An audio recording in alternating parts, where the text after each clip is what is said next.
student, I, Kinnari Dave, welcomes you all of Standard 12, Chapter number 6, Metallurgy, Part 8.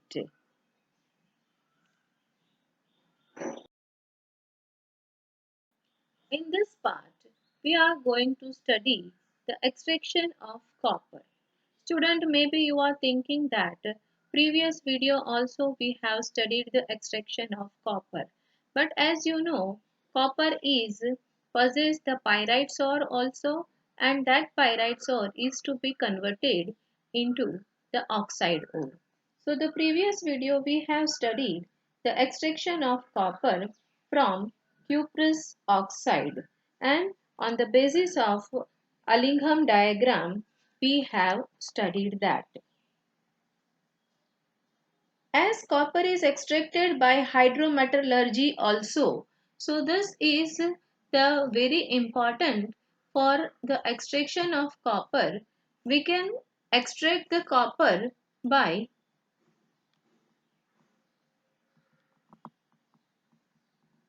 Hydrometallurgy also. Hydrometallurgy student हमने आगे भी इसके बारे में हम पढ़ा है कि हाइड्रोमेटलर्जी जो है वो क्या है, जब हमने एल्यूमिनियम का एक्सट्रैक्शन पढ़ा था उस टाइम पे. So from hydrometallurgy.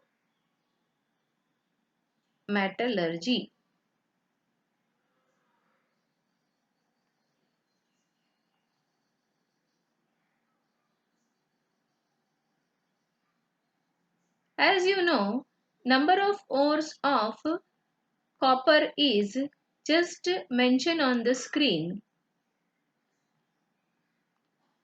and that ore are having the different sulfide proportion and oxide proportion also.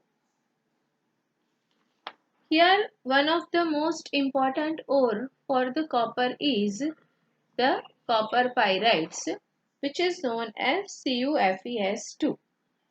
So here we are extracting this copper from copper pyrites. Hydrometallurgy के थ्रू स्टूडेंट हम low grade ओर जो होती है उसका हम इसके through extraction कर सकते हैं. So hydrometallurgy is generally useful for ore which is having the low grade, मतलब जिसके अंदर से थोड़ा ही प्रपोर्शन में हमें कॉपर मिलता है, उसे हम लो ग्रेड ओर कहते हैं. So what is the use of hydrometallurgy, student? Hydrometallurgy is generally useful for the low grade extraction ore of copper, and here it is leaching out by using the acid or a bacteria.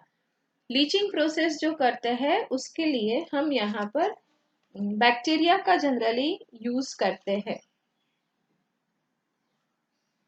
This solution containing Cu+2 which is treated with the scrap iron. यहाँ पर जो low grade copper है हमारा, उसके अंदर Cu+2 ion जो present है वो Cu+2 ion is treated with scrap iron, मतलब जो आयरन का भंगार होता है उससे हम उसको ट्रीट करते हैं, या तो H2. Cu+2 is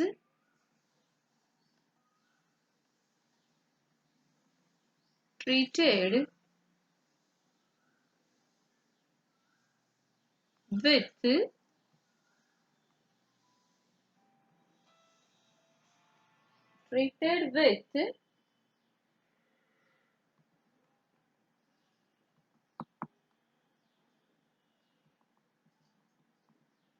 H2 or scrap iron.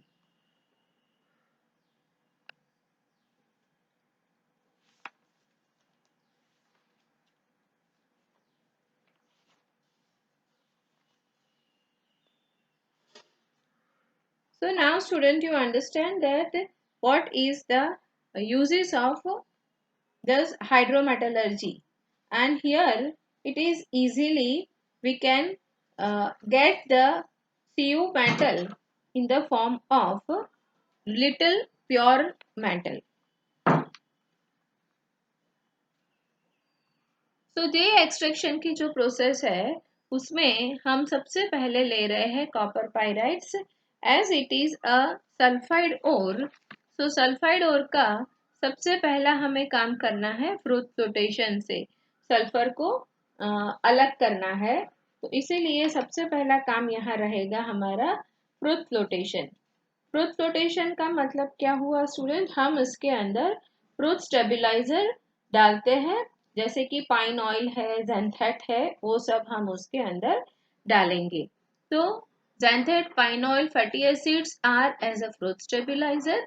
And उसके बाद में जो आगे हमें दो अगर और है, दोनों सल्फाइड और है, तो वो दोनों सल्फाइड और में से हमें एक्सट्रैक्ट करने के लिए हम उसके अंदर जो है उसमें ऑयल डालेंगे. तो यहाँ वेटिंग प्रॉपर्टी को देखना है और की and waiting property of gangue particle. तो ये हमारा प्राइमरी स्टेप है फ्रूट फ्लोटेशन मेथड. इसके बारे में आगे हमने अच्छे से पढ़ा हुआ है तो हम उसके बारे में अभी कुछ नहीं देखते हैं. सो यहाँ हमें दो बात का ध्यान रखना है, एक हमें स्टेबलाइजर डालना है और एक डिप्रेसेंट डालना है अगर दो सल्फाइड और कंबाइन है तो.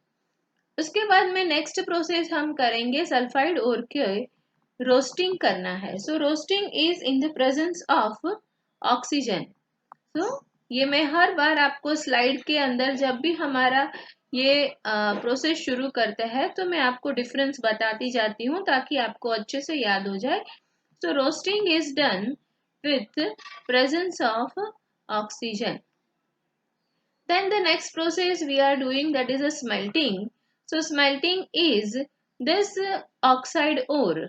यहाँ पर जो हमारे पास में ये सल्फाइड ore थी, that sulfide ore is converted into the oxide ore here by roasting, and that oxide ore is heated with coke or a carbon और carbon monoxide in the blast furnace. यहाँ पर हम कोई अलग अलग metal के लिए जो हमारा अपटस होता है वो अलग अलग होता है. कहीं रिवर्बेटरी फर्नेस का यूज करते हैं, कहीं पर हम ब्लास्ट फर्नेस का यूज करते हैं. तो ये जो है वो डिपेंड ऑन द मेटल है. तो smelting is the process which is done the heating of oxide और विद द कोक. और यहाँ जब हम ब्लास्ट फर्नेस में हीट करते हैं तो हमें यहाँ कॉपर मैटी मिलता है.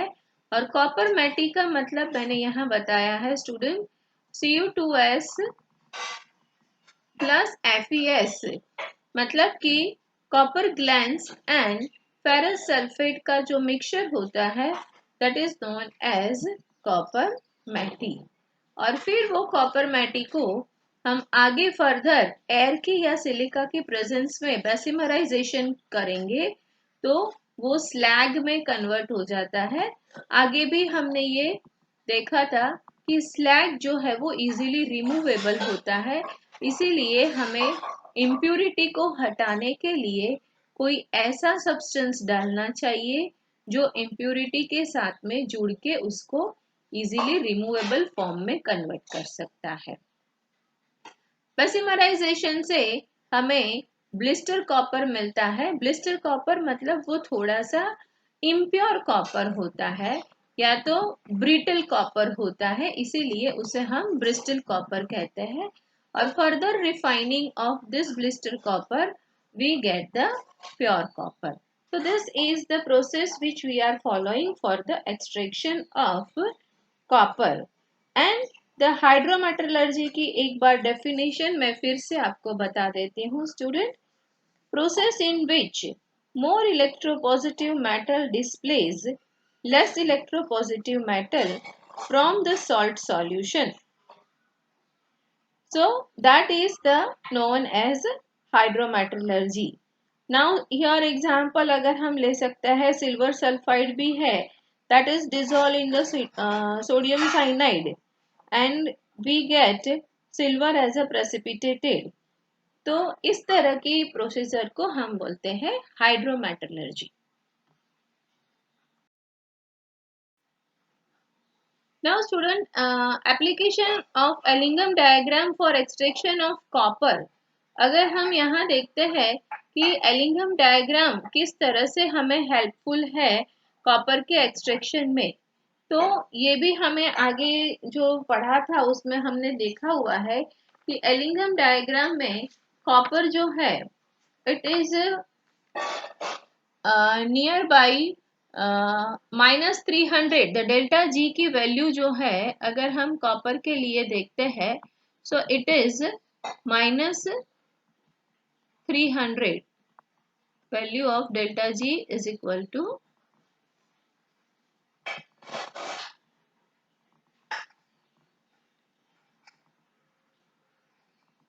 -300। वहां पर हमें कॉपर में से CU2O मतलब क्यूप्रस ऑक्साइड मिलता है, और उस टाइम पे अगर हम देखेंगे तो temperature is near by 1600 degree Celsius.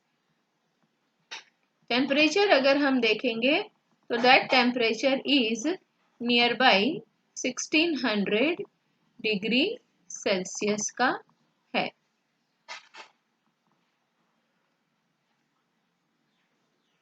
So the first procedure for this extraction, we are doing that the concentrated ore is to be converted into its oxide through the extraction। ये हमें पता है कि सबसे पहले हमें क्या करना है, तो concentrated ore को उसके ऑक्साइड फॉर्म में कन्वर्ट करना है।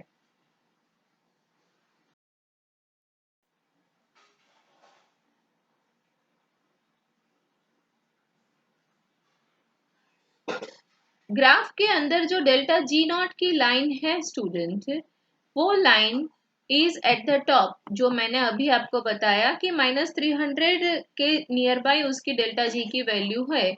सो इसीलिए copper is very easily reduce by heating it with the Coke. और अगर उसके साथ में हम लाइन देखते हैं एलिंघम डायग्राम में, स्टूडेंट आप अपने टेक्स्ट बुक को रेफर कर सकते हो एलिंघम डायग्राम के लिए। वो है आपकी इस टेक्स्ट बुक का पेज नंबर 155। तो उसमें से आपको वो क्लियरली याद भी रह जाएगा और पता भी चलेगा। यहाँ ये आपको समझना ही है, इसीलिए तो मैंने यहाँ एलिंघम डायग्राम आपको नहीं दिखाया है। तो लाइन कार्बन से कार्बन मोनोऑक्साइड जो बनता है, वो लाइन जो है हमारी, उसमें डेल्टा जी की वैल्यू -300 से -700 800 डिग्री पे होता है, और टेम्परेचर उस टाइम पे उसका होता है 2000 डिग्री सेल्सियस का। सो CO से कार्बन से जब कार्बन मोनोऑक्साइड बनता है तो नियर बाय 2000 डिग्री सेल्सियस का टेम्परेचर है उसका, और वैल्यू ऑफ डेल्टा जी अगर है तो वो भी -300 है। Value of delta G is equal to -300। तो वो जो है वो कॉपर के ग्राफ से वो नीचे है। इसका मतलब ये हुआ कि कॉपर का जो ग्राफ है हमें, इससे कार्बन और कार्बन मोनोऑक्साइड दोनों जो है वो नीचे होने की वजह से इजीली उसको वो रिड्यूस कर सकता है। So roasted or smelted ore of this sulfide is easily converted into oxide। यहाँ पर जो इक्वेशन बताया है स्टूडेंट 2Cu2OS, जिसको हम 3O2 मतलब ऑक्सीजन के साथ में उसको रोस्टिंग करते हैं, कॉपर ग्लैंड्स का ऑक्सीजन के साथ में रिएक्शन करने से हमारे पास में उसको ऑक्साइड में कन्वर्ट होता है, मतलब वो क्यूप्राइट में कन्वर्ट होता है। So this is our cuprite when copper glans is heated with oxygen, and here we get cuprite plus SO2 in the gas form. Now this oxide can be easily reduced into copper by heating with the coke. So ये हमारा जो Cu2O था, मतलब जो हमारा Ruby copper या cuprite, इसको हम रूबी कॉपर भी बोल सकते हैं स्टूडेंट, रूबी कॉपर, Cu2O को क्यूप्राइट के साथ साथ में हम रूबी कॉपर भी बोल सकते हैं. So when Ruby copper is heated with coke, it converts into pure copper metal.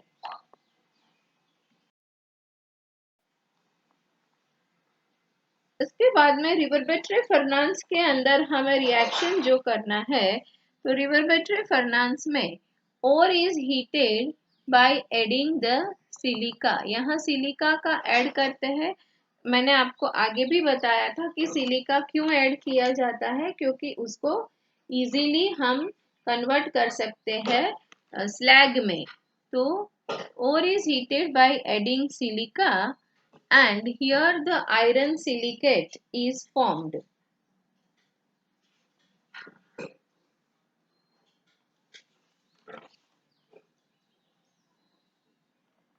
Iron silicate is formed.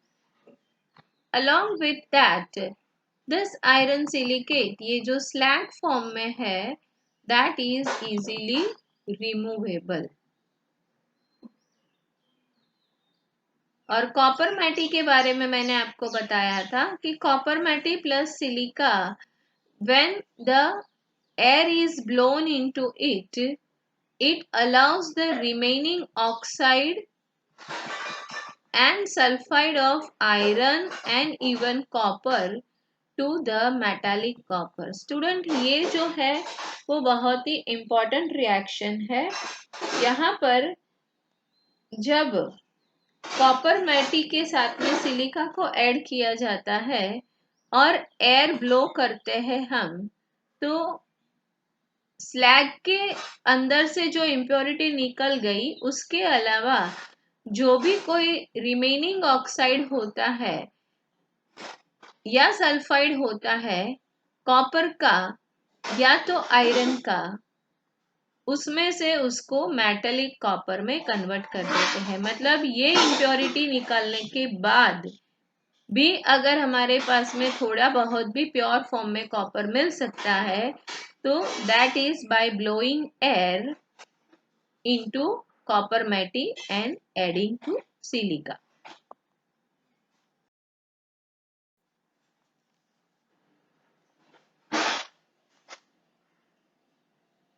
Now here you can see the roasting reaction. Here you are with the copper pyrites ore. This is a copper pyrites ore. When it is heated with oxygen, it just convert into this copper glans plus ferrous sulfide और यहाँ ये SO2 जो है वो मिलता है. अब further ये जो FeS है, मतलब जो हमारा फेरस सल्फाइड ओर है या जो हमें बाय प्रोडक्ट मिला है, उसको फिर से हम रोस्टिंग करते हैं ऑक्सीजन के साथ में. तो फिर से यहाँ ये जो सल्फाइड है आयरन का, वो आयरन सल्फाइड आयरन ऑक्साइड में कन्वर्ट होता है और SO2 मिलता है. तो स्टूडेंट यहाँ आपने क्या दो प्रोसीजर किया वो जरा देखते हैं. यहाँ हमने सबसे पहले पाइराइट्स, हमारा जो ओर था कॉपर पाइराइट्स को हमने यहाँ पर कन्वर्ट कर दिया. वो हमारा कॉपर ग्लैंस में कन्वर्ट हो गया. तो ये भी एक सल्फाइड ओर थी और दूसरी सल्फाइड ओर हमारे पास में जो आयरन की थी उसको भी हमने ऑक्साइड में कन्वर्ट कर दिया है. अब हमारे पास में ये जो कॉपर ग्लैंस जो कन्वर्ट हुई है सल्फाइड ओर में, उसे हमें ऑक्साइड में कन्वर्ट करना है. इसीलिए फिर से उसका हम ऑक्सीजन से रिएक्शन करेंगे तो ये कन्वर्ट हो जाएगा ऑक्साइड में, और जिसे हम कहते हैं रूबी कॉपर. अब ये जो रूबी कॉपर हमें मिला वो और आगे हमारे पास में जो आयरन की सल्फाइड और थी, सॉरी, आयरन की सल्फाइड जो हमारे पास में मिला था, वो दोनों का रिएक्शन करता है स्टूडेंट। तो यहाँ आप देख सकते हो, ये है हमारा रूबी कॉपर और उसका रिएक्शन हम करवाते हैं आयरन सल्फाइड से। तो यहाँ स्मेल्टिंग से मतलब ये हम जो कर रहे हैं उसमें हमें मिल रहा है ये हमारा कॉपर ग्लैंस, और कॉपर ग्लैंस का फर्दर ये जो आयरन का ऑक्साइड था उससे रिएक्शन करवाया। तो आयरन ऑक्साइड के साथ में रिएक्शन करके उसमें हमने सिलिका भी डाला, जो मैंने आगे बताया था कि ऐसी इम्प्योरिटीज को हमें रिमूव करना है। तो सिलिका डाला और यहाँ ये जो है वो हमारा स्लैग बना है। तो iron silicate, that is known as slag.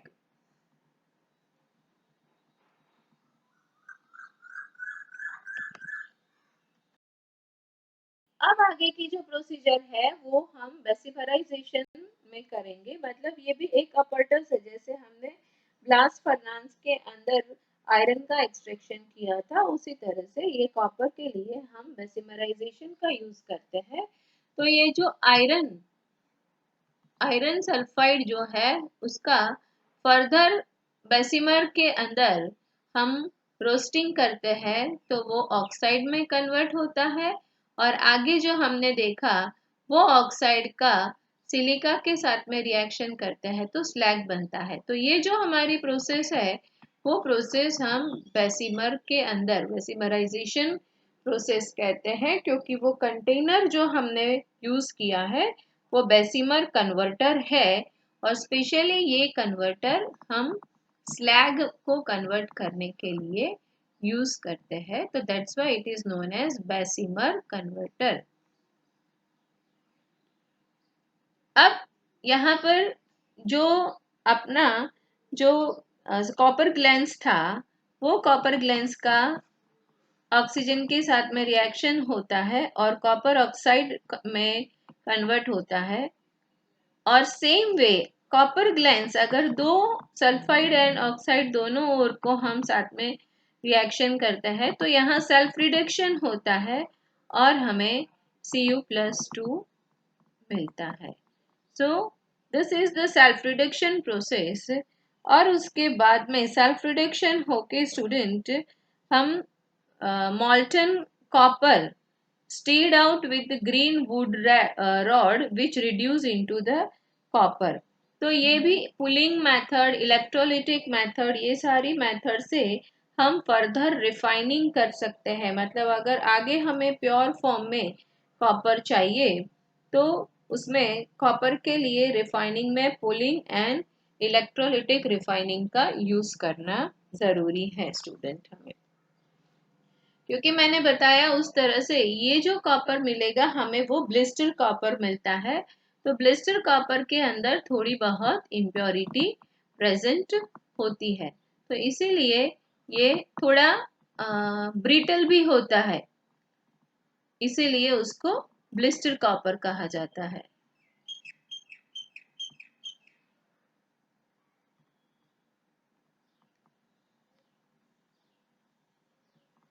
Blister copper.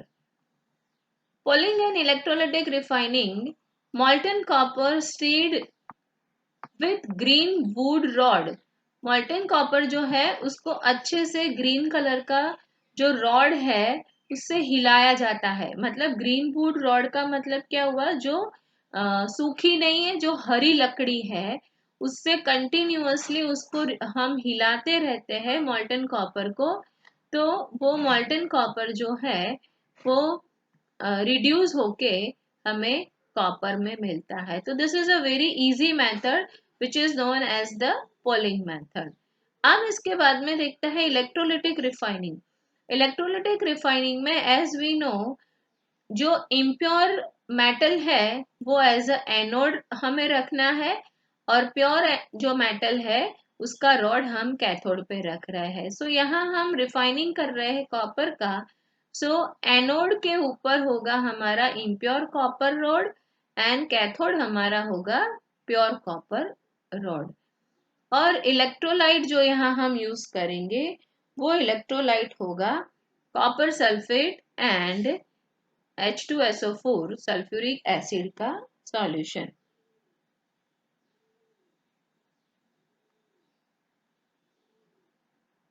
Student एक क्वेश्चन यहाँ पर मुझे आपको पूछना है कि मैटी जो है वो कौन से स्टेप के बाद में मिलता है।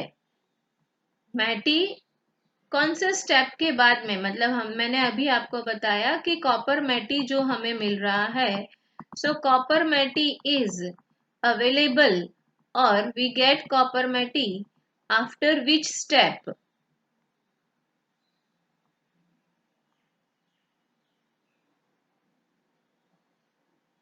So copper matte is generally we get after, video pause कर लेना और फिर आप अपना आंसर मेरे आंसर के साथ में चेक करोगे।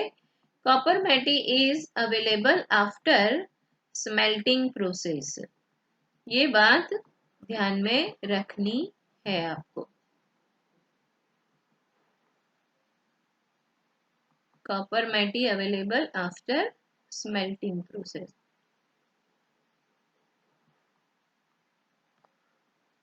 Hope so student, extraction of copper hydrometallurgy से भी हम सेपरेट कर सकते हैं।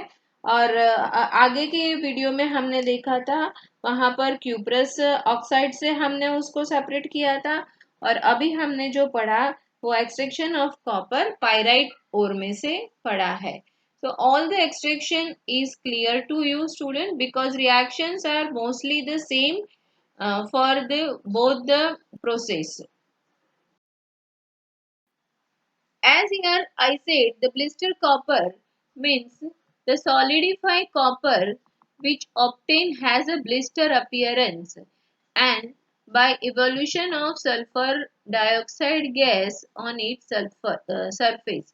तो इस तरह से हमें ब्लिस्टर कॉपर मिलता है और फिर उसको हम प्योर फॉर्म में बाय पुलिंग मेथड से कन्वर्ट कर सकते हैं। Thank you student and please try to bell icon press करना और सब्सक्राइब करना मेरी चैनल को मत भूलना। And if you are having any of the queries you can mail me और you just write it down. I'll surely be give you the answer. Thank you student.